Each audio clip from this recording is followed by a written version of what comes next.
Assalamualaikum wargi pustaka Sunda Sadayana nyangakeun dongeng oray sanca. Zaman baheula pisan dina hiji leuweung gerotan aya hiji oray sanca. Dina waktu harita eta oray kacaturkeun pangmatihna.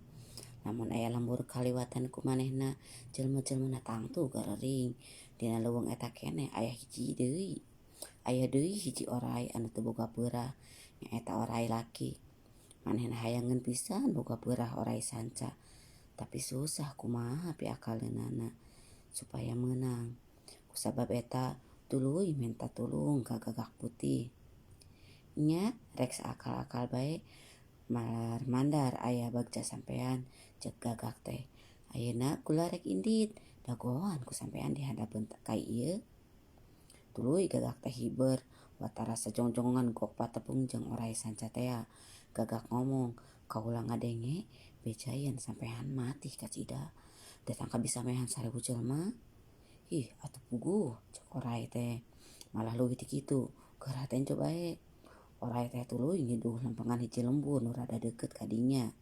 Dadak sakala jalma-jalma nu aya di dinya maruriang. Beuh, ajaib kacida. Carek Gagak teh. Siga kumaha rupana peurah teh? Ih, nal daun pulus bae jeung daun tareptep geurah engke ku kami ditembongkeun. Gancang Gagak teh ngalah sarta diasongkeun kana bangus oray teh. Tuluy ku oray teh diciduhkeun peurahna. Barang cerot gancang bae diranggem di bawah hiber oray sanca. Di bawah hiber oray sanca ambek sarta gegeroan, tapi Gagak teu nolih.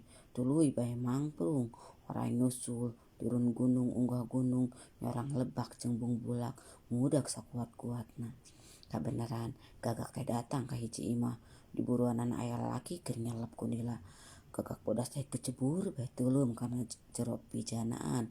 Barang bicil deui atuh jadi hideung teu lila jol oray teh datang, tapi manehna panglingeun ka Gagak teh teu jadi lastreng. Nah kamana bangsa teh cek oray. Da eta mah lain manuk hideung digoreng patut teh. Manehna ngahantem ulak-ilik tapi weleh teu katimu. Gagak hiberna laju muru ka oray laki. Barang datang peurah teh sok dibikeun ku oray laki ditelegap tuluy ngagebruskeun maneh ka laut. Ari oray sanca sanggeus weleh neanganana tuluy bae balik disambut harita nepi ka kiwari tetep oray sanca teh teu mati jeung Gagak jadi hideung. Daun pulus jeung tareptep jadi merang da dipake wadah peurah teh. Tah ieu dongeng teh karangan Ase Denik jeung Raden Djajah Direca. Sakitu.